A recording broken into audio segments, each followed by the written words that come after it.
So yeah, maybe it'll look. We're about to have a breakthrough. Maybe it'll look. Windex taste today.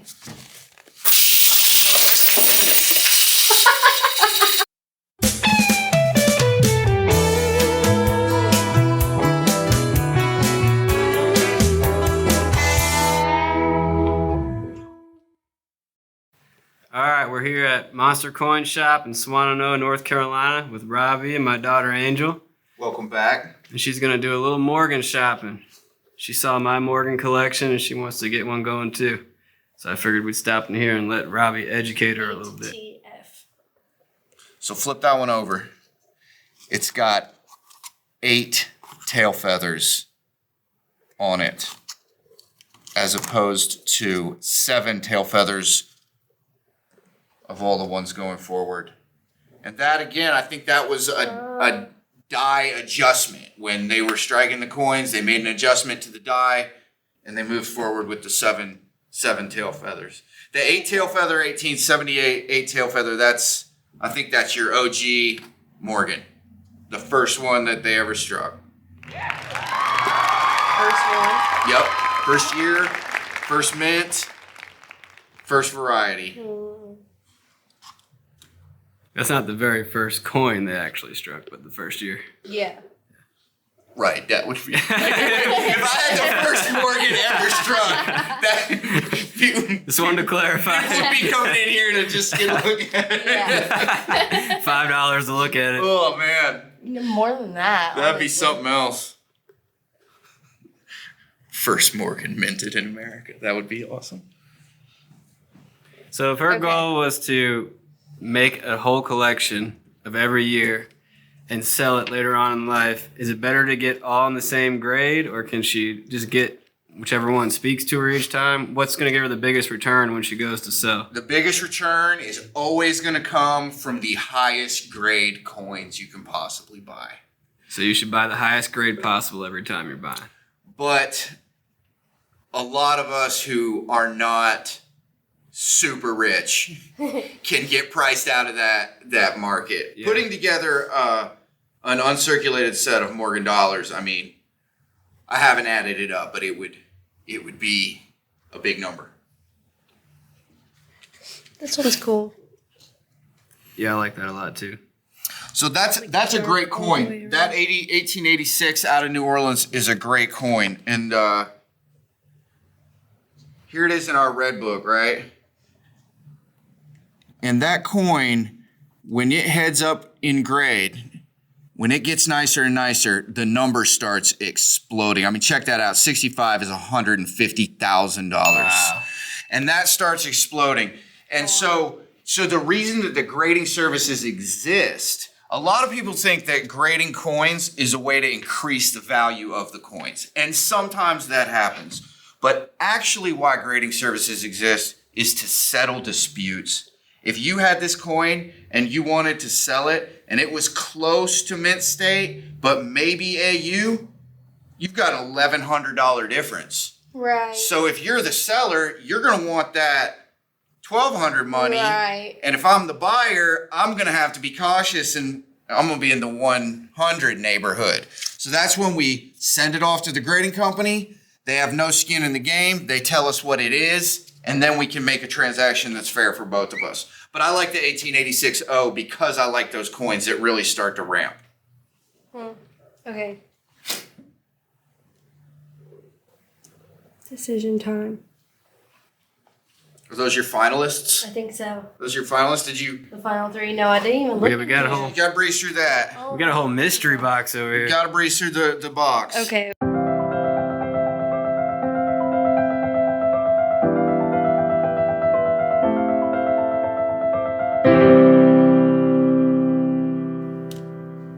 So do you like the toned ones, or do you like the clean version, the uncirculated?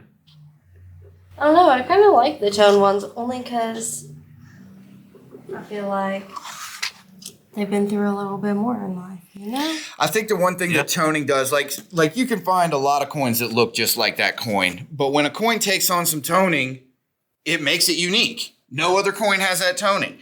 And I mean, no two coins are exactly alike, but the toning really kind of kind of makes it, It's the reverse 79.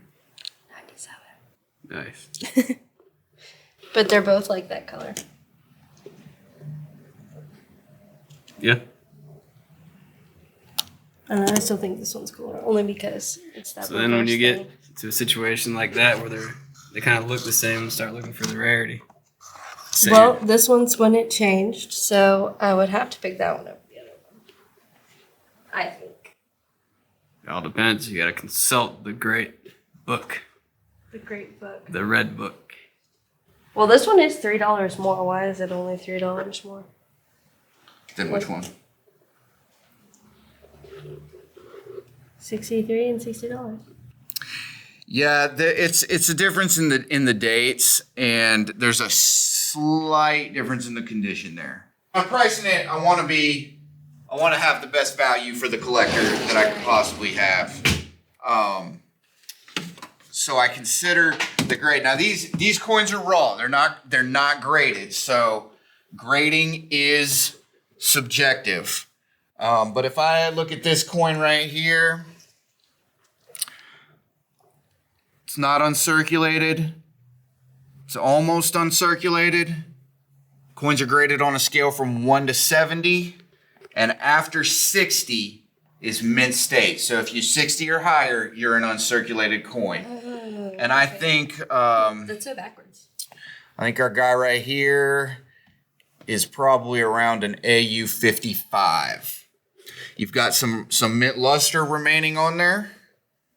You've got a lot of detail, but it lacks that real popping look that you're going to get with something like that. It's just not quite there. It's just not quite there. Yeah. And So so what would this one be at then?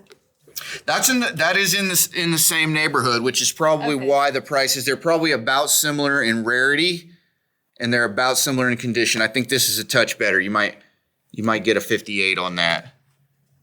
But again, I'm not a Okay. professional coin grader. If you sent those coins into the grading service, I make no guarantees as to how they come back. But I would bet that they're better than 50. So what would where's that one? This one.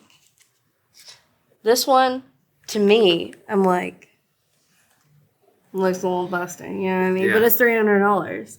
So I'm assuming that's the date, but where This- would this be on the grading scale? So this, Because that's let's call that a 55, right? right? Name a number. If that's a 55, That'd we're be, shooting just that'd guess. be like a 15 or something. 15? I'm going to go 20 something. Maybe 30. It's a 4 or a 6. What? Oh, It's a What? 4 or a 6. So if you drop way on down here, Oh, wow. Yeah, sure enough. I think you're in the 6 neighborhood on that guy. Yep. Yeah. Agreed. That's crazy. Yep. So when you're looking at it, you want to look at her hair and see how much detail is left in her hair. That's how you get it. Right. Yeah, and you can look up on the high points or her hair up here. Her cheek is a high point. These curls back here and this cap up here. Those are the high points. So those are the first points that start to wear. And then eventually it gets down to wearing into the lower parts of the coin. So the grading is all about the wear that it's experienced. So in this little region, Right. we'll go first. Okay. And they will That does typically look the worst out of Yeah. all of it. That little U in the top of her head, you know? Yeah. they will typically not grade a coin with problems.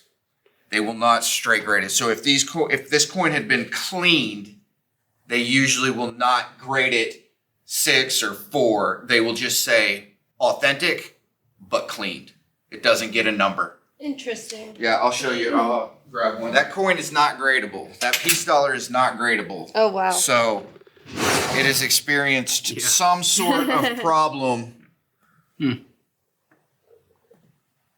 So they would body bag that is what you say. It is authentic, but they would grading companies, they're proud of the work they do, and so they want to grade coins that make them look good. Right? They don't want to hold their coins. But if you look at the detail on it, it's probably like Right. I feel like it's still a 45. Piece Yeah, grader. that's a lot of detail in the hair. Yeah. But it So what do you think it is? They tried to clean it with a chemical or something? I have no idea. It's It like might have really gotten dark. Yeah. It Let's hit it with some Windex and see what happens. I'll be right back. See. It's just dirty. We call that coin is called a cull. CULL is the industry term for that. It's lowest grade possible.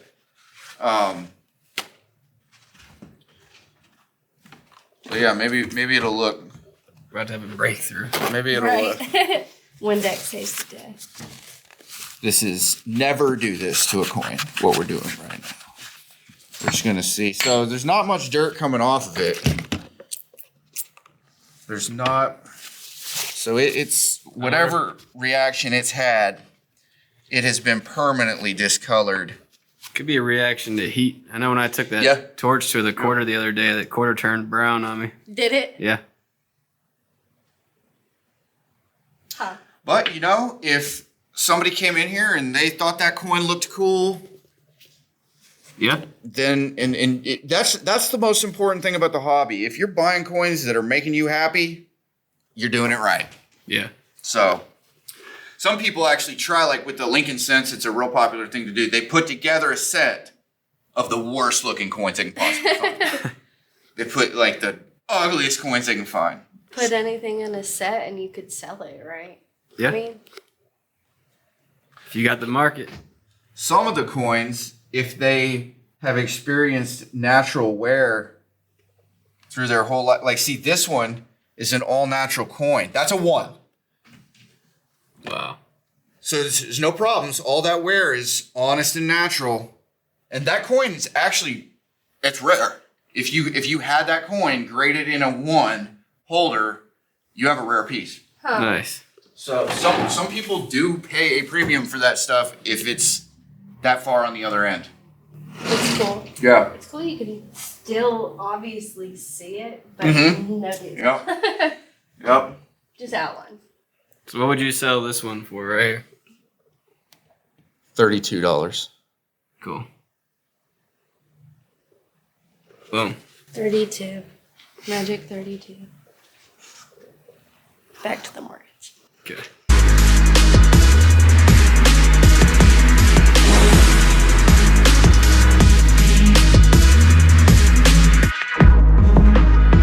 You got 5 finalists? 5 finalists. 5 Top 5. finalists. Well, I only had 3 and then the mystery box. That's At true. least I only That's came true. out with I made 2. your life more complicated. Now I have more options. It's okay. All right, you gotta pick a good one, or else everybody's gonna say I'm a bad father. And you should check out the reverse sides too. Yeah. Make sure you're not missing anything. Okay.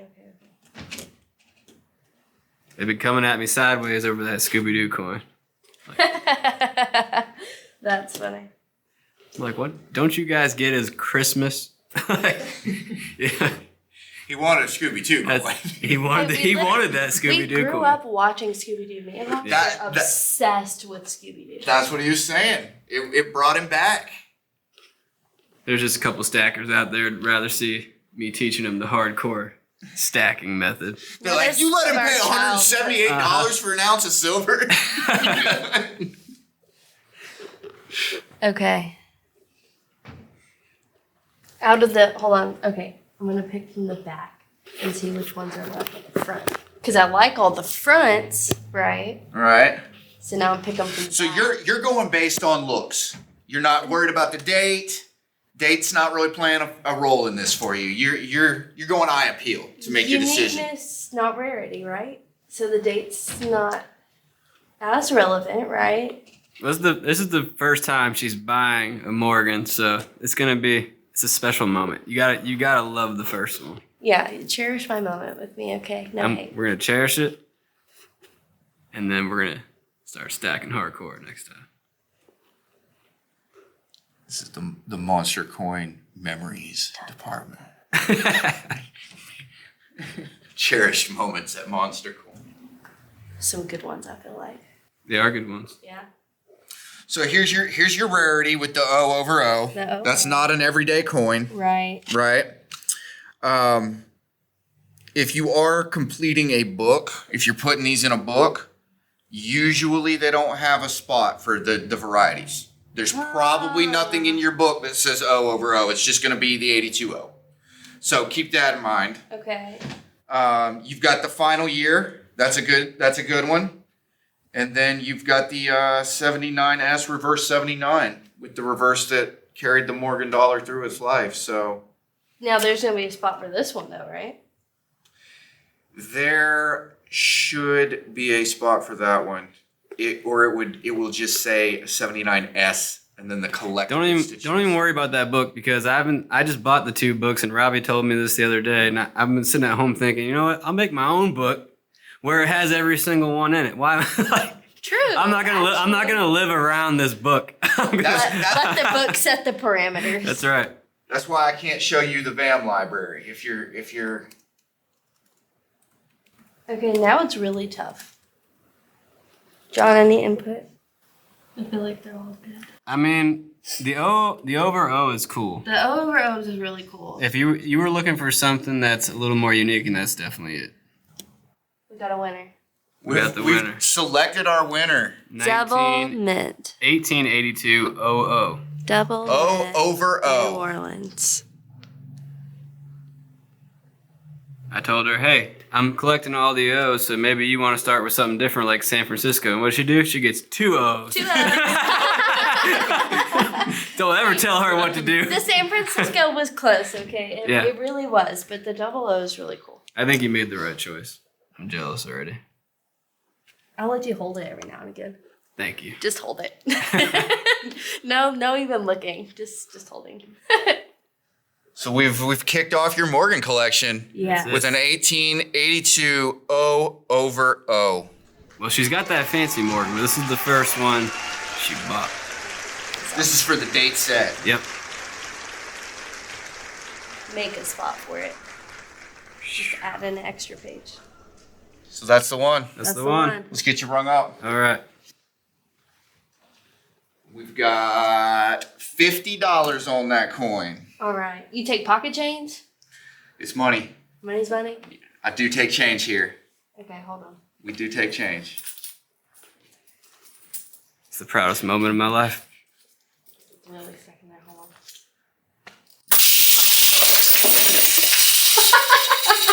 That should cover it. Do I get to keep the change? So we've got $134 here and 50 cents. So your Morgan dollar's covered. We got the Morgan covered. We're gonna pick up some rounds while we're here. And because you said that, man, I pulled this aside for you. I got that in the other day. Damn. I didn't think you had one of those yet, so I thought of you immediately.